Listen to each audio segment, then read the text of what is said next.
Hi, Mrs. Grisak here. Today I'm going to be showing you how to use your watercolor paints effectively to paint your color wheel. Later we're going to be adding a black design to it, but we're not going to talk about that today. Today we're just talking about the paint. One of the things that I want you to do today as you're painting is to think about your whole page, okay? So some of you may have a design drawn and you labeled, one little shape of it to be, let's say violet, for example. You can see it right there. But I want you to paint all the way out to the edge, because if you paint all the way out to the edge, you're going to have more options and your color wheel is going to be more beautiful when you're finished. When you do your black designs, you'll have all of this area filled in. Leaving white areas is not a good idea, okay? Because then you have to color those in black, because remember, you're not allowed to have any white showing in your color wheel, at least for this particular assignment. So let's get started. First of all, I'm going to show you this one that I painted as a demonstration last year. Because I want to show you how the mixing is going to work. You're going to paint down your main color, and then you're going to go to the next color over, and you're going to paint that one down, and then they're going to overlap. So underneath this place where you can see yellow-green now, there was yellow, okay? And then I painted the green over top of the yellow, and it looks yellow-green. There's this little dark edge around there. I'm going to show you how you can maybe try to fix that. We'll try a couple of little techniques towards the end to try and fix that, to avoid that. On the yellow-orange, you can see I was a little more successful. So then when I painted orange over top of this area, this part of it is going to look yellow-orange. I feel like I probably need to add a little more yellow paint to that to really zhuzh it up. But this is regular orange. Over here, I'm going to add red to the orange, and that's going to look like red-orange. So you always do things in threes. So you do all your oranges at the same time. You do all your greens at the same time. You do all your yellows at the same time. There are three different colors that have a lot of yellow in them: yellow, green, yellow, and yellow, orange. Now, green has yellow in it all the way out to here, but the three that we're concerned with are the three that have the most, okay? That's gonna be how you do your mixing. Let me just show you how to do that. Okay, so here we go. Here's a color wheel that I've drawn.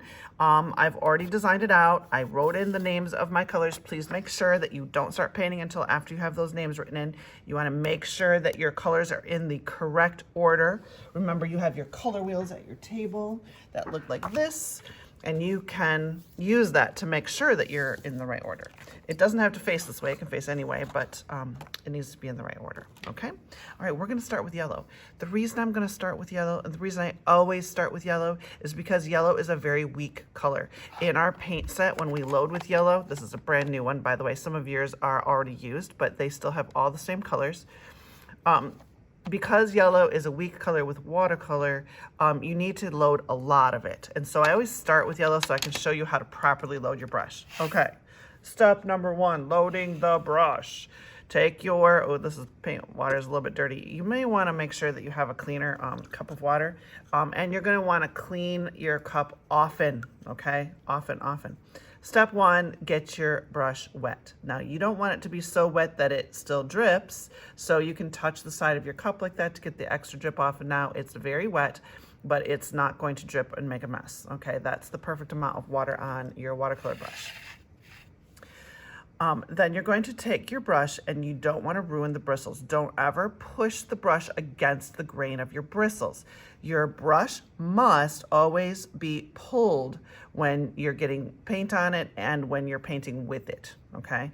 So you always pull your brush or twist it, but as I'm twisting it, I'm also pulling it, so that the bristles do not start having a bad hair day. You don't want these little bristles to go all over the place, right? You don't want it to like go out like that. You really want your bristles to stay together, and that's gonna be the best way, A, to take care of the brush and to paint with the brush, because we wanna keep these brushes in good condition. So you're just gonna twist it and twist it and twist it, and get a lot of paint on there. Now, if I were to stop right now, if I get this close to the camera, you could probably see it's already starting to look yellow, right? It probably doesn't have enough paint on it. Let me just tell you right now, yellow is a weak color, so you really wanna load a lot of paint on there. Now, if I was doing this demonstration live with my class, I would probably go a little overboard with my loading. I would keep loading and keep loading and keep loading. I always tell my kids, when you think you have enough paint on there, just get a little more to be safe. And then I'll ask them, do you think there's enough paint on there yet? And usually they'll say, yeah, there's enough paint on there. And then I'll say, well, what's my rule? Just get a little more, just to be safe, right? So you always have to just get a little more to be safe. Oh, sorry about that sound. Yeah, you wanna just keep loading and keep loading and keep loading. And you really want a lot of paint on there. A lot of paint. Like now my brush is almost looking pure yellow. Like it seems like there's a ton of paint on there. Just get a little more to be safe, right? Just get a little more. And I'd probably go a little bit longer, but since this is a video and I don't want it to be 20 minutes long, which you watch, it'll be 20 minutes long anyways. I am going to stop loading. Look, I can't even stop loading because I feel like I still want to keep loading. Oy, oy, oy. Okay, we'll try it. I probably would load it longer than that even if we were in class, but for video's sake, we're going to start painting with this now. So now I am going to start to paint my yellow. I have decided with this one that I'm going to make this part be my primary color, and then as I go out here, do you see how these lines go out like this, like that? That's all going to be yellow, and this is going to be yellow. Later on, I might decide to get rid of it with some black, but for now, all this is going to be yellow. And then for my yellow green and my yellow orange, it's going to be in this little area, the smaller area, which is kind of big. It's kind of wider this way because the yellow is going to be really skinny. But all of this needs to have a lot of yellow, so I'm just going to paint my yellow everywhere. But just so you guys know, this part right here is going to be the pure yellow, and then the yellow green is going to be in this little area, and then yellow orange is going to be in that area. All right, so, and now I'll paint all the way to the middle too. So this is going to be, just so you can see it visually, I'll just paint the yellow first, and then I'll paint the yellow on top of the other two. I don't have to be super careful by the edges, because guess what? They both have yellow in them anyway, so it doesn't matter. But I just wanted to show you how much of this is going to end up being pure yellow, all of this. Now something is happening, which you may or may not notice. I don't know if you guys can see that brushy stuff that's happening right there. That is because my brush is starting to get dry. Now let me tell you, watercolor brushes work really well as watercolor brushes because whatever they're made out of, the bristles, there's lots of different, you know, things they're made of. This is probably synthetic here, but natural or synthetic, doesn't matter. The reason why they're good at painting with watercolor is because the bristles are made to soak up water. They just suck it right up. So as soon as this bristle touches some water, it's gonna soak up the water. Do you remember when I loaded my yellow? I spent a long time loading yellow. If I put this brush in the water and rinse all that yellow out, what was the point of loading it? Like I wanna keep the paint that's already on there. And since I already know that this brush is really good at soaking up water, all I gotta do is touch it to the surface of this water. And it's just gonna soak it right up like that, okay? And then I'm not rinsing out any of the yellow paint. I just gave it a drink of water. Now I can continue brushing with it, and it's going to paint much easier, okay, than before. I like to say sometimes, and make sure you guys wipe your desk so when you're done, if you get a little bit of this action going on where it's going off the paper onto your desk. One of the things I like to say is that when your brush starts to have that dry brush technique, start having a bad day, that means it's really thirsty. It really wants a drink of water, so you got to give it a drink of water. It's your thirsty brush. But now I am a little bit out of paint too. I'm out of water and out of paint, so I'm going to give it another drink of water, just touching it into the tip of the water, and then I'm going to load some more yellow on here because I used it up. So now I got to get some more. You guys, I want your color wheels to be nice and bright and bold. Your colors should be not too transparent. Normally watercolor paint is very transparent, and if you just barely load your brush with a little bit of paint, your colors are not going to be bright and vibrant when they dry. Watercolor paint always dries lighter than the way it looks when it's wet. So everything's going to be softer, lighter, faded looking if you don't put enough paint on your brush. So you really want to get a lot of paint. You guys can see how much paint's on there. Like, that's a lot. Always get a little more. Just when you think you got enough, get a little more. Now I'm going to continue painting. So this is going to be my pure yellow eventually. I'm going to probably blacken in a lot of that design, but over here I'm going to have yellow orange. Over here I'm going to have yellow green, and I'm going to paint those. Now again, green is made with yellow and blue, and orange is made with yellow and red. So if I get a little over the edges of my green and orange, it's okay. Be careful, because once you get over here to close to another primary color, then you can't do that, because you don't want to get any orange or violet into your red. We always start with the primary colors, because that way we're safe, okay? No matter what happens, we can go outside the lines a little bit. Don't pick and choose your colors across your color wheel. Don't like say, oh, I'm going to do my green, and now I'm going to do my orange, and then I'm going to do my red. Like, don't randomly choose your colors to paint. I want you to be very precise and thoughtful about which colors you do and what order you go in. You should always start with a primary color and do it in groups of 3s. So I have my yellow, yellow, green, yellow, orange. Next time I might do red with red, violet, and red, orange. You want to start with your primary color and then go from there, okay? I need a drink because I'm starting to get a thirsty brush. Just tap it into my paint again, just to make sure it's nice and fully loaded. And then I'm going to finish painting this area. Remember, it's okay that I went over there because orange has got yellow in it too, so it's fine. Okay, now, yeah, that's going to be nice, because my primaries, this inside color wheel is just going to have primaries and secondaries on it because of the way this comes in there, right? And then the tertiaries come out there. Okay, so there's my beginnings for my yellow. Now, I can either go towards green or towards orange, or I could just save this for later and rinse everything off and do my reds next, right? I could do red with red, violet, and red, orange, and then I could do blue with blue, green, and blue, violet. And then I could just go on top of those with the secondary colors. Yeah, that's up to you. I think maybe I'll do that. I'll do red next. We'll go this way. Let me rinse off all of my yellow. I don't need any of that yellow anymore. Sometimes you might need to go ahead and change your water, but we're gonna just switch over to red. I think that'll be fine. Get some red on there. I'm gonna load red similarly to the way I did yellow, but it probably doesn't need quite as much.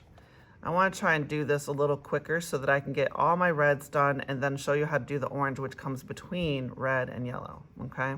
So that you can see the process, how it works.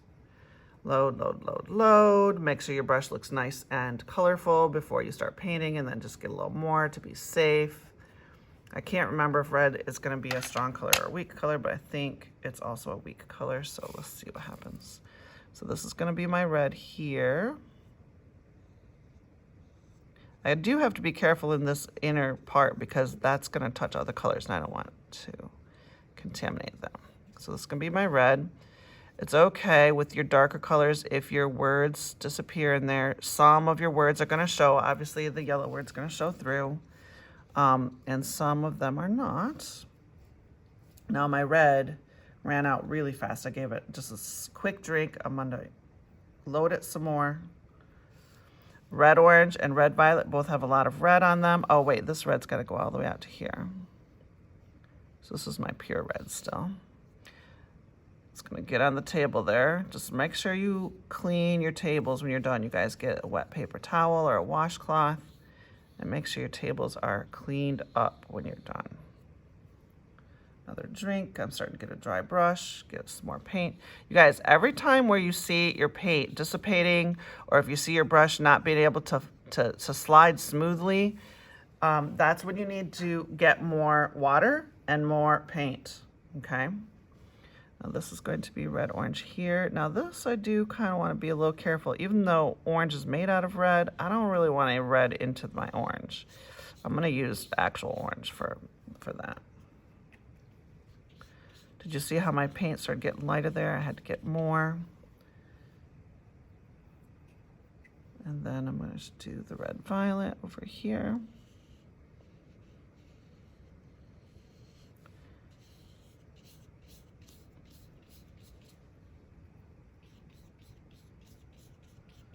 Okay, now I have my red done. I have my yellow done. I'm gonna rinse my brush, and I really should go change my water, but I don't want this video to be too long, so you're not gonna be able to see me do that. Okay, now my brush is clean. I'm gonna go ahead and load it, get some water on my brush, load it with orange. Now, normally you guys, I would wait till these dry. When those paints are dry, it's gonna be much easier to do this next step, okay? I'm gonna try it wet, but the danger in doing wet into wet is that it's going to bleed. So I have to be very careful where I don't want any orange to get into my pure yellow, right? So when I do the yellow orange and the red orange, I don't want any orange to get into the red. I don't want it to get into the yellow.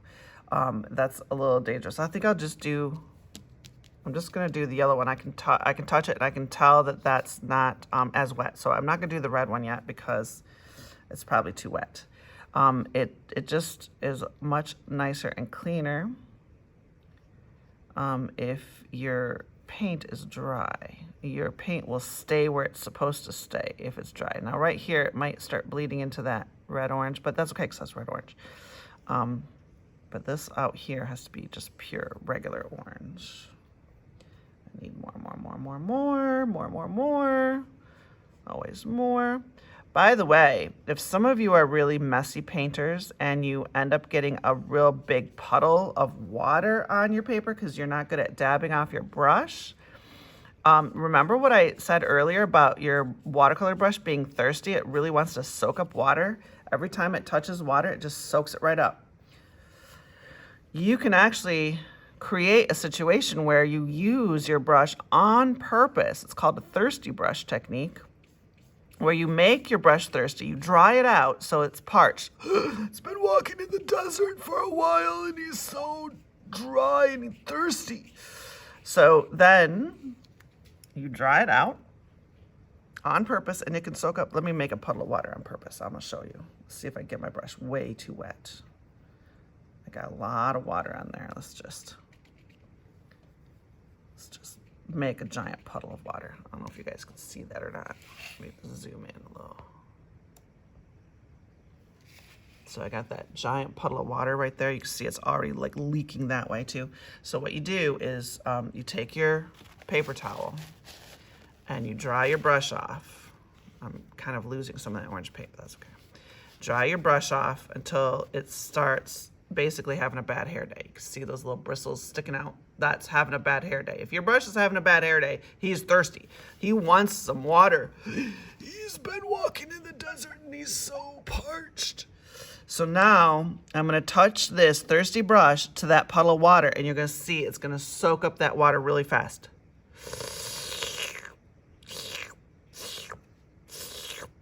And you can just use that thirsty brush. Now see, he's full of water again, so I gotta dry him out a little more, touch him to the paper towel, and keep going. And what happens is that brush, when it's dry, is just gonna soak up all the extra water. And what's nice about it is it doesn't leave a white spot. You know how when you use a paper towel to dab the puddle of water, and what's gonna happen is it's going to create a white spot. So a couple of things have happened. Remember what I said, wet into wet was not a good idea? Right here, look at that red paint is like leaking into the orange. Down here it did a little bit too. I'm gonna try and fix it a little.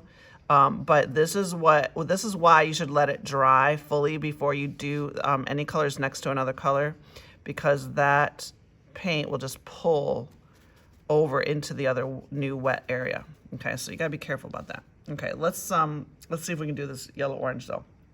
Now, my brush had a lot of orange on it, but I don't want very much orange and yellow orange. I want just a tiny bit of orange, okay? Just a tiny bit. So I just basically have my brush that I rinsed in that orange water over there, and it's just barely orange. Look at that. Oh yeah, just barely orange.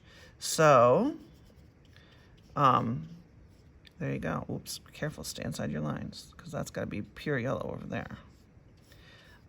It could be a little more orange. What do you think? I think that might be just a little too much yellow, so I'm gonna just tiny, just touch. Ooh, that was even too much. Tiny bit. I just touched the surface of my paint, my orange paint over there, just to get it a bit more. You want the yellow orange to be obviously more yellow than orange, okay? And the same thing over here with the red orange. You want that to be obviously more red than the orange, but I'm not gonna do that red orange yet because I don't want it to leak into the red. But there you go. And then you're going to do that, work your way around the whole color wheel. I would say do your 3 yellows, do your 3 reds, and your 3 blues first. Then go into your secondary and tertiary colors and do your mixes. That way they'll be nice and fully dry before you start. Okay, let's zoom back out. And then when you're done, you should have a piece of paper that's fully painted. Now this one's just pie-shaped painted. You can see my shapes over here are a little different, but whatever your design is, you should have your paint going all the way out to the edges, okay? All right, have fun painting.